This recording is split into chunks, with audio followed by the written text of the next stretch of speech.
I am thrilled to be joined here on the stage shortly by the ambassador to Greece, Kimberly Guilfoyle. Please join me on stage and welcome the ambassador. Wonderful to be here. Thank you. Hi. Hello, Ambassador. Thank you so much for joining us today. Pleasure to be here. Big fan of Axios, so Yeah. this is wonderful. And good afternoon to everyone. So are you a Davos expert by now, I'm sure? Yes, exactly. Brought my Ugg boots, changed in the car. I'm ready to go. I love it. I think I need to take your advice next time. My shoes are a little bit clunkier than yours. Very fashionable. Oh, that means a lot coming from you. Well, Ambassador, we're here to talk about tourism, and I want to get to that in a moment, but one reason why I'm up here on stage with you is that one of the first focal points for you as an ambassador has been on energy, Yes. and I just pointed out to everybody sort of the thing we all don't really notice, but that we do need energy to get to places like Greece and other places. And so just to quickly recap, and then I want to hear the latest from you. You know, you're seeking to make Greece an entry point Yes. for American liquefied natural gas to reach the rest of Europe as part of the broader effort to wean the continent off Russian gas. Why focus here, and what's the latest? You know, this has been a very key strategic focus of the administration, the President of the United States. He's tasked me to do this, and given the geography, geopolitically, where Greece is situated, that's where we decided to do the energy hub with the vertical corridor. And I was fortunate enough, right upon my arrival, we had one of the most successful PTEC energy conferences in the world. It was widely attended, and it was a record. 80 senior U.S. government officials attended. We had 2 cabinet secretaries, Secretary Wright, Secretary Burgum. We had the Undersecretary, Jacob Hellberg, and a number of deals were signed, which is important because we really want to aggressively push back against Russian and Chinese influence in the region. The vertical corridor is a pathway for so many things. It's helpful for us militarily as well, and we wanted to make sure that we are following through on the commitments between the EU and the US, committing $750 billion in energy cooperation throughout the region, the Eastern Med, the Balkans, Central Europe, et cetera. So we have been partnering, signing these agreements, working with Romania, working with Ukraine, working with Hungary to accomplish these goals, and it's been fantastic. Greece has been an incredible partner. They've always been a strategic partner with the United States of America, and the bilateral relationship is incredibly strong. Do you have any other deals coming down the pike that you can share with us first? Yeah, well, just expansion of BCM. This is what I do all day long. I talk about BCM. And so I'm meeting with... Billion cubic meters, yes, is that right, and, for the lay people? And I'm meeting tomorrow. I'm on a panel regarding energy with one of the ministers of energy, Romania, Bogdan Ivan, who I work with very closely to foster this deal. And what's been wonderful is we've been able to increase it and expand the amount of interest also with the Moldovans. So we've been working with the energy minister of Moldova. I had a meeting with the president of Moldova. She's fantastic, super smart, talented. So they added 1 BCM on as well. So this is just something that we've been doing, and we're hoping to then all meet in DC with the secretaries and perhaps the president on finalizing some of these commitments, and that's scheduled for some time in February, around the 3rd week of February, schedules permitting. So it's pretty exciting. It was very fast-paced. We were able to get it done right away, and that's what the president wants. He wants to get deals done, and we've just seen a really healthy interest because people want, you know, energy independence. That equates directly to national security. You cannot rely on your adversaries to cut you off from what we've seen in the past, what Russia has done to Bulgaria, et cetera. If you have energy diversification across the line, whether it's exporting U.S. LNG all the way up through the vertical corridor, including to Ukraine, to Odessa, or you have commitments as it relates to oil, and also exploring very strategic relationships in terms of nuclear energy and SMRs in the regions. We've seen that expansion. Bulgaria's already been doing that, and so we're looking to do that in other countries as well. Some experts that I've spoken to have said that people in Greece are actually concerned that Greece and the rest of Europe is just switching one dependence from Russian gas to American gas. And of course, we can't ignore the overlay here in Davos with President Trump's overtures on Greenland. So what's your response to people who actually worry about growing too dependent on America? Look, we have proven time and time again to be the strongest, smartest, most strategic ally, flat out, in the world, globally. any day of the week, if you have a choice to partner with the United States of America and President Trump, you take that choice over Russia and Putin. Absolutely, without question. So people have, to me, in terms of who I talk to, are very excited about it because they've seen historically, history has proven that that is not a safe or strong relationship to rely on Russia when they will cut you off. Look what they're doing in Ukraine right now. They're trying to black out that country and take it. But because of the strength of the U.S. relationship, strategically leading with President Trump, we made sure and signed short-term and long-term U.S. LNG deals to supply energy all the way up the vertical corridor to Odessa to get these people to survive and live through the winter. But Trump has threatened tariffs on some European countries regarding Greenland. So how do you respond to concerns that he could do that with energy? He could cut off the energy. I do not believe for 1 second that President Trump would ever do that. Without question, absolutely not. What he has done is use tariffs very successfully, as Secretary Besson has said, as a negotiating tool, strategically to be able to level the playing field. For so long, we didn't have a leader or a president that actually stood up to other countries that were placing an undue tax burden on the United States of America. He has changed all of that because he's had the courage to make the tough decisions, and we've seen it work out over time very well. And the United States has never been stronger than we are today. I want to shift to some broader tourism questions. We definitely now understand that getting to all these beautiful places requires jet engines and oil to get around. I went through 4 countries, just so we're clear. Oh, wow. Started in Greece, had diverted, landed in Germany. It's been a nice tour.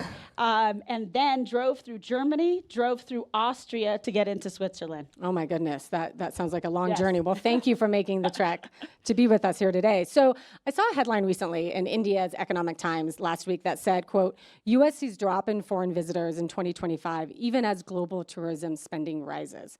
The article cites concerns about U.S. immigration policies, including the recent proposal to require international travelers to make their social media accounts available for inspection.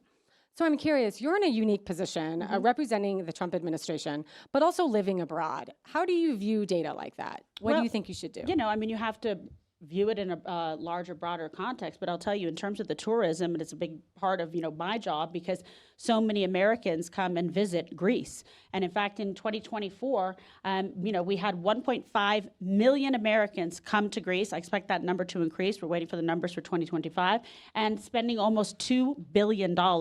So it's very robust in terms of our bilateral relationship with Greece, and we see just a tremendous influx of people coming in and a lot of planned trips coming in. And in fact, we've had so many high-level secretaries coming in. I think people really see this region as really full of energy, opportunity, whether it's energy, trade, shipping, manufacturing, AI, all of the above. So in terms of our relationship, which is my responsibility, I'm encouraging that, and it's working out very well.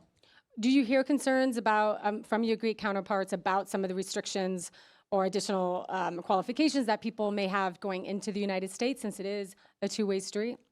Look, you have to be practical and smart about it. The president has an obligation to protect the United States of America, to make sure that we are not letting people in that have committed crimes, felons, et cetera, have, problems, investigations. And we deal with this, in the consulate. I have 400 employees in the Greece, embassy. Our consular activity and function is one of the most important aspects of what we do. And I think every country should have a healthy interest in making sure they protect their citizens, that you're letting in people that have good intentions, that are going to come, spend, do something really good for the economy, contribute in a meaningful way in terms of jobs, employment, et cetera. Look, the United States of America is a country based and formed on immigrants, like my father, who came from Ireland, right? But he came to the United States and he enlisted in the Army, he served his country, he didn't cut the line, he came in the right way. And all we're talking about is having that due process and applying it equally and evenly across the board. The president cannot be reckless or irresponsible and allow people to come into our country. They're gonna commit crimes, devalue the United States, our neighborhoods, our communities, commit crimes against children, our families, et cetera. I take that very seriously as a former prosecutor, working in California, in San Francisco, and Los Angeles, and seeing that problem, up close. Gang members, I was gang prosecutor as well, so I understand the whole concept and what happens here. Regarding the social media requirements in particular, there's been a lot of concerns that Republicans would accuse Democrats of being sort of onerous with controlling speech and being sort of the government police. And so now that allegation is being made against the Trump administration, given these relatively unprecedented social media proposals. Do you think that's necessary? What social media proposals? I'm going to make sure I The understand your administration is question. proposing to review social media accounts of people coming into the United States. Look, the President of the United States has always been very robust about free speech, social media. He's the best at it in the world, quite frankly, and he's really taken it to another level. So that kind of speech, he's encouraging people. They can say what they want. They can express their opinions. The United States of America, we encourage that healthy marketplace of ideas and exchange. For me, I really believe in, especially as a diplomat, in the bipartisan relationship and hearing what other people have to say. So we're always open to dialogue, ideas, and the president is a very open-minded person because I've seen him time and time again have an opinion, idea, thought process on something, and then modify, change it based on information that comes in. Do you think he's going to be open-minded on Greenland? I think he's very decisive about Greenland, and I think he's doing that because he is our commander-in-chief. He is the leader of the United States of America, and he wants to make sure that we have national security and regional stability, and the United States is not going to fall prey to bad actors in the region, Russia, China, etc. He has more information than the rest of us do about the whole dynamic in the situation. He's only acting in the best interests of the country and, quite frankly, the world. Have you heard concerns from your counterparts in Greece and other countries in the region about Trump's overtures on Greenland? I have not, actually. They are really enthusiastic about President Trump. They're very excited for him to come to Greece, the birthplace of democracy, as we celebrate freedom 250. We're very excited about that. We're going to have a big event, if you're in Greece, for the 4th of July. So we're hoping to get him there, which will be fantastic. And so, no, they're really proud and really excited about what he's doing, especially as it relates to the bilateral relationship. It's been really fantastic. Well, we're definitely hearing a lot from European officials here in Davos, so I think we'll be hearing more about that. But speaking of Greece, it's also... That's okay, isn't it? It's okay to have different opinions and talk about ideas, learn, grow. Maybe you've learned something different than you thought, earlier in the day, and you talk to somebody else and you're hearing different ideas. That's what this country is about, America, to have those kind of discussions. Well, I think the overarching theme of Davos this year is sparking dialogue or something like that. So, but speaking of the birthplace of places, the birthplace of things such as democracy in Greece, the Olympics, also something that the Greeks started. We're going to see that in 2028 in LA. We have the World Cup sooner in the United States and other parts of North America. What do you think the Trump administration can do to encourage foreign visitors to come to those games? Because right now, again, the policies that are on the table are deterring people. Well, I don't know about that. I see tremendous enthusiasm, and one of the best things is I was covering for ABC, was there for the Olympics in Athens in 2004, and I have one of the torches from there, and then I was asked for this time to carry the torch and ran past, the Acropolis, amazing, and carry the torch for the United States of America in Greece. So that was exciting. I know a lot of people are very enthusiastic to go and to attend, and I think we have a responsibility to make sure that it is a safe environment, especially for such a big global event like the Olympics, that it's going to be something that everyone can enjoy, feel safe, and basically set the example for how it should be done in a really great way. So you were introduced to Greece through tourism on your honeymoon a while ago to Gavin Newsom, who's here in Davos. Yes, he is. You said in a Greek TV interview in November that you have, quote, a very good relationship with him. Yes. So have you spoken with him since you've got on the ground? Is there any intel you can give us? I barely just got here, but yes, he was seated next to my best friend Alexandra Priya yesterday at Scott Besson, who's a close friend of mine, and gave his regards. So we do talk. Pretty frequently, and I'm sure if I'll run into him here, where I'm a little bit heavily scheduled, but we do have a great relationship, and so, like I said, when I served as, First Lady of San Francisco, an amazing city where my parents fell in love and where my father came from Ireland to San Francisco to work, and it was an honor to serve as First Lady in San Francisco, so I maintain a very close relationship with him. Do you anticipate him running for president? I think he's always wanted to run for president. I think it's pretty clear, right? So let's see what happens. It's going to be pretty interesting. It will be. Well, I think we'll all be watching his speech tomorrow. Speaking of speeches, can you give us any intel into what President Trump might say in a couple of hours? Well, I'll tell you, the great thing about President Trump is he's writing and editing and doing his speech, because I've been right there with him on the plane, down to the last minute making the changes. He's very hands-on, so it would be presumptive to assume what the speech is going to be, because there's always a change in it. But that's great, because he's talking to someone, he learns something, he hears something, and he says, okay, well, I'm going to address this, I'm going to put this in. So I'm just glad that he's, able to get here safely, because there were some challenges to get here.